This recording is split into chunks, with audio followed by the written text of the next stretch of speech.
என்ன சுகன்யா, என்ன சொல்கிற? காதில் தேன் வந்து பாயுதே அப்படின்னு இவன் சொல்ல, சக்திவேல் சொல்ல, உடனே சுகன்யா, மாமா குமார் ஃபோனே எடுக்க மாட்டேங்கிற மாமா, இந்த மாதிரி மாமா நடந்ததை சொல்ல, சூப்பர் சூப்பர், தூக்கிட்டு போயிட்டானா என் சிங்கக்குட்டி, இனிமேல் தாலியை கட்டி தான் கூட்டி வருவான், நீ கிளம்பு கிளம்பு அப்படிங்கிற. மாமா இல்லை மாமா, எனக்கு பயமாக இருக்கு மாமா, நீ ஏதாவது எனக்கு ஃபோன் பண்ணு மாமா. அதெல்லாம் ஃபோன்லாம் பண்ண முடியாது, அவன் தாலி கட்டி கூட்டியாரட்டும், நீ கிளம்பு. என்னமோ புதுசாக பயந்த மாதிரி அப்படியே அழுகிற நடிக்கிற, உனக்கு காசு வரும் சொத்து வரும் சொன்னதுனால எங்கள் பக்கத்து ஸ்கூட்டில் சேர்ந்தேன், இப்போ என்ன புதுசா? ஐயோ மாமா, காசு அதெல்லாம் தேவையில்லை, எனக்கு பயமாக இருக்குது, வீடு அல்லப்பட்டிருக்கு மாமா, சீக்கிரம் குமாருக்கு அடிக்க மாமா. அதெல்லாம் முடியாது, என்ன பண்ணிக்கப்போ அப்படிங்கிறாங்க சக்திவேலு. இதுக்கு இடையில அப்பத்தான் வந்து நான் என் மக வீட்டுக்கு போகிறேன்னு சொல்லி போயிடுறாங்களா. அம்மா பார்த்தோன்னு அப்படியே சந்தோஷப்படுறாங்க. சந்தோஷப்படுறதா இல்லை மகளை காணணும்னு துக்கப்படுறதான்னு தெரியாமல் தவிக்கிறாங்க. என்னடி சொல்கிற? அதுக்கு தான் சூனியா அங்கே வந்திருக்காளா அப்படிங்கல. ஆமாம், என்ன ஆச்சு சூனியா, என்ன கேட்டாளா, என்ன ஆச்சு அப்படிங்கல. இல்லை கேட்டுட்டு வரேன்னு சொல்லிட்டு வந்தா அப்படின்னு சொல்லிட்டு இருக்கீங்களே. இங்கே என்ன பண்ணுறாங்க, சரி கேட்டு வருவா, எனக்கு பயமாக இருக்கே, என்னடி இப்படி ஒரு குண்டை தூக்கி போகிறீங்க, அப்போ கல்யாணம் நடக்காதா, என் பேத்தி கல்யாணம் என்ன ஆச்சு அப்படின்னு அப்பத்தான் அழுகிறாங்க. இங்கே குழலி என்ன பண்ணுறாங்க, இது சரிப்பட்டு வரலையே, எனக்கு 2 நாளையும் ஒரு மாதிரியாக இருக்குது, ராஜி மீனா பார்க்குறாங்க, எனக்கு சந்தேகமாக இருக்குது அப்படின்ட்டு, சரி நான் போய் அவள் என்ன பேசுகிறான்னு பார்த்துட்டு வரேன்னு சொல்லிட்டு குழலி அப்படியே பூனை மாதிரி நைஸாக வர, உள்ளுக்குள்ளே பார்த்தா அங்கே சுகன்யாவும் சக்திவேலும் கார சாரமாக பேசிகிட்டு இருக்காங்களா. அதை அப்படியே ஒன்று விடாமல் எல்லாத்தையும் கேட்குறாங்க. இங்கே பாருங்க மாமா, ப்ளீஸ் மாமா, நீங்கள் ஏதாவது பண்ணுங்க மாமா, அவள் குமாரை வர சொல்லுங்க அப்படின்னு இங்கே சுகன்யா புடிங்கி எடுக்குது. அதெல்லாம் முடியாது, போறியா இல்லையா அப்படின்னு சொல்லிட்டு விரட்டி விட்றாரு. கரெக்டாக குழலியை பார்க்குறாங்க சோனியா. பார்த்தோன்னா அள்ளு விடுது வெளியில் வந்தவங்களுக்கு.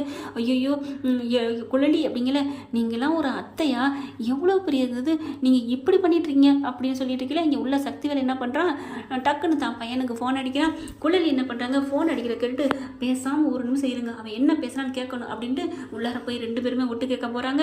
பார்த்தா குமார் எடுத்துடுறான். டேய் மவனே, எங்கடா இருக்க?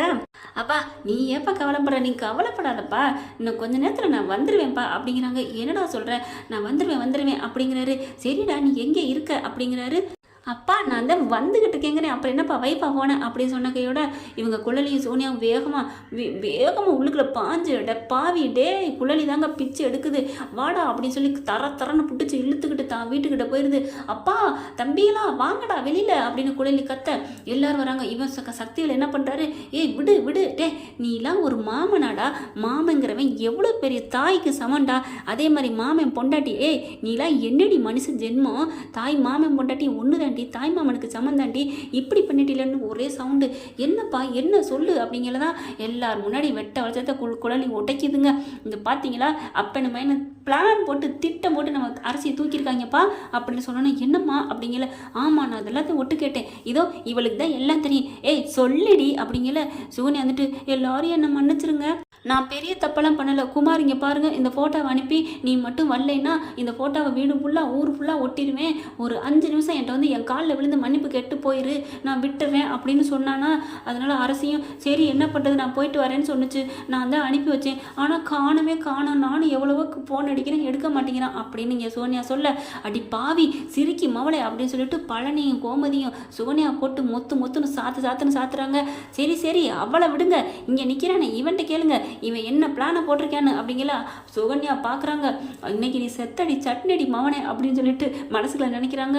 அடுத்து கதிர் சக்திவேலுக்கா எல்லாத்தையும் சக்திவேலை போட்டு நச்சுன்னு அடிக்கிறாங்க எல்லாரும். என்னடா காரியம் பண்ணியிருக்க, ஐயோ எனக்கு அதெல்லாம் தெரியாது, எனக்கு இப்போ சோனியா சொல்லி தான் எனக்கே தெரியும் அப்படிங்கிறாங்க. உன் மவன் வந்துக்கிட்டு இருக்கேன்னு சொன்னீங்கல்ல, வரட்டும் அப்படின்னு சொல்லிட்டு பிடிச்சி சக்திவேலை தூணில் போட்டு கட்டி வச்சிடறாங்க. அடுத்து பார்த்தா மயங்கார் வராரு, ஏன்னா எல்லாரும் முன்னாடியும் என் கூட இருந்தாங்கிற நிரூபிக்கணும்ல, அதுக்காண்டி இங்கே சொல்லுன்னு வந்துட்டு இருக்காங்க. என்ன ஒரே கும்பலாக இருக்குன்னு சொல்லிக்கிட்டு இருக்கேலே, பார்த்தா அப்பன் கட்டி போட்டு வச்சுருக்காங்களா. அப்பா என்னப்பா அப்படின்னு சொல்லிட்டு ஓடி வந்து அப்படி என்னடா அப்பா அப்படின்னு ஓடி கிட்டக்க வரையில இறுக்க பிடிச்சிடுறாங்க குமாரை. அரசி ஓடி போய் அங்கிட்டு போய் எல்லாத்தையும் அழுகுது, கட்டி பிடிச்சி அம்மா அப்படியே அண்ணி அப்படின்னு சொல்லிட்டு அழுகுதா. என்னடி ஆச்சு என்ன ஆச்சு அப்படிங்கல, எல்லா விஷயம் உங்களுக்கு தெரிஞ்சிருக்குமே. அரசி சொல்ல ஆரம்பிக்கிறாங்க, இந்த மாதிரி நடந்ததெல்லாம் மன்னிப்பு கேட்டாதான் விடுவேன், இல்லைன்னா உங்கள் அப்பா இந்த உலகத்தை விட்டே போயிடுவான் அப்படி இப்படின்னு சொல்லி மிரட்டினம்மா, அதனால தான் மன்னிப்பு கேட்குறக்காக போன கையோட என்னை அரைச்சி இழுத்துட்டு போயிட்டு எங்கேயோ கொண்டே அடைச்சி வச்சிருந்தான், உன்னை ஒன்றும் பண்ண மாட்டேன், ஆனால் உங்கள் அப்பனை உயிரை விட்டு போக்கணும், அதுக்கு நீ அசிங்கப்படணும் என் கூட இருந்து அப்படின்னு சொன்னாப்பா. சொன்ன மாதிரி ஒன்னாந்துட்டாப்பா, ஆனால் அவனுக்கு எனக்கு எந்த சம்மந்தம் இல்லை அப்படிங்கிறாங்களா.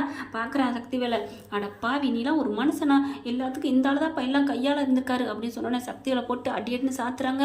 குமாரை பார்க்குறாரு சக்தி, அடப்பாவி தாலியை கட்டு கூட்டி அந்த அளவு சம்மந்திங்கிற ஒரு கெத்து இருந்திருக்கும், வீட்டு மருமேன்னு உன்னை மன்னிச்சாது விட்டுருப்பாங்க.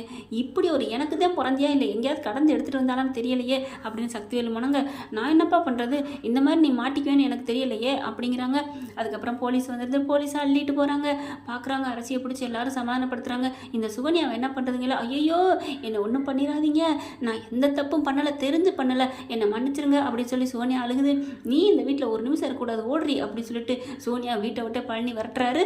என்ன ஃப்ரெண்ட், இப்படி போனால் நல்லா இருக்கா? பார்க்கலாம் என்ன நடக்க போகுதுன்னு. இந்த பதிவு உங்களுக்கு பிடிச்சிருந்துச்சுன்னா உங்கள் பொண்ணான கையில் ஒரு லைக்கை போட்டு சப்ஸ்கிரைப் பண்ணிடுங்க. Thank you friends.